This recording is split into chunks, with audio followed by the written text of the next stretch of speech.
السلام علیکم ورحمۃ اللہ وبرکاتہ۔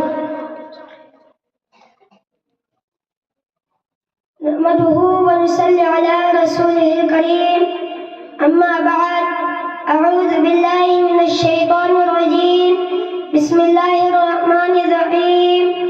قد جاءتكم موعظة من ربكم وشفاء لما في الصدور وهدى ورحمة للمؤمنين۔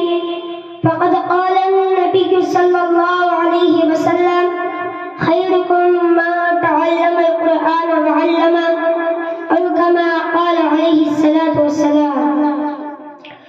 قابل قدر سامعین و حاضرین، سب سے پہلے میں رب کائنات کا شکریہ ادا کرتا ہوں جس نے ہم سب کو قرآن پاک جیسے مقدس نعمت سے نوازا، جو سارے عالم انسانیت کے لیے ہدایت ہے۔ یہی وہ قرآن مقدس ہے جس نے ہمیں رب سے پہچان کرایا۔ یہی وہ قرآن مقدس ہے جس نے ہمیں جینے کا سلیقہ سکھایا۔ یہی وہ قرآن مقدس ہے جس نے ہمیں رب کو راضی کرنے کے طریقے بتائے۔ یہی وہ قرآن مقدس ہے جس نے ہم سب کو عزت بخشی۔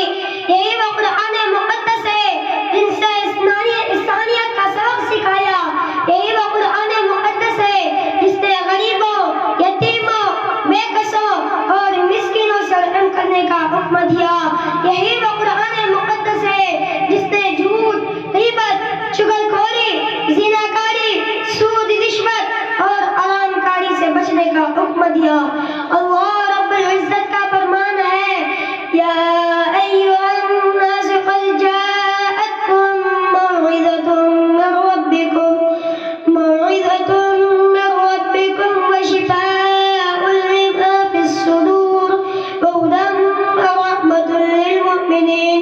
لوگوں، تمہاری رب کی طرف سے ایک ایسی کتاب آئی ہے جو سراسر نصیحت ہے اور دلوں کی بیماری کے لیے شفا ہے، اچھے کام کرنے والوں کے لیے رہنمائی ہے اور مومنین کے لیے ذریعہ رحمت ہے۔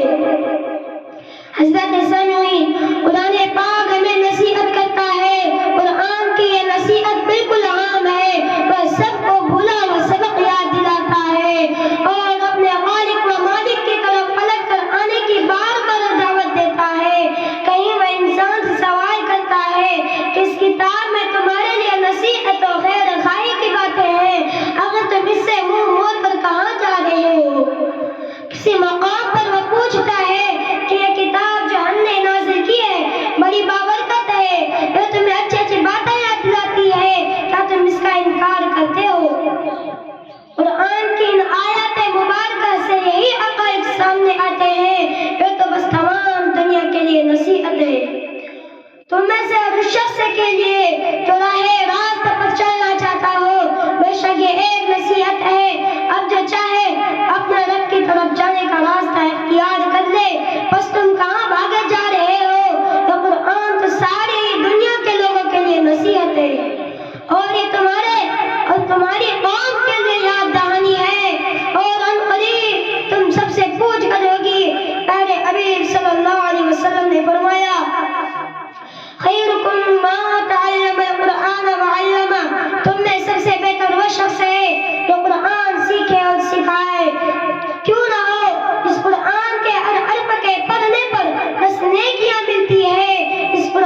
بھائیوں، اگر ہم دنیا کی پریشانیوں سے نجات چاہتے ہیں تو عزم کریں کہ آج قرآن پاک کی تعلیمات پر عمل کریں گے۔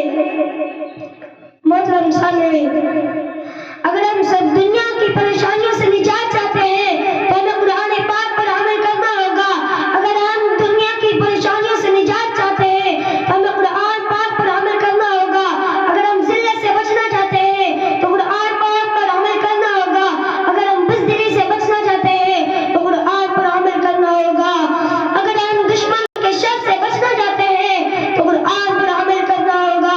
اگر ہم حکمرانی چاہتے ہیں تو قرآن پر عمل کرنا ہوگا۔ میں چند کلمات کے ساتھ اپنی تقریر ختم کرتا ہوں۔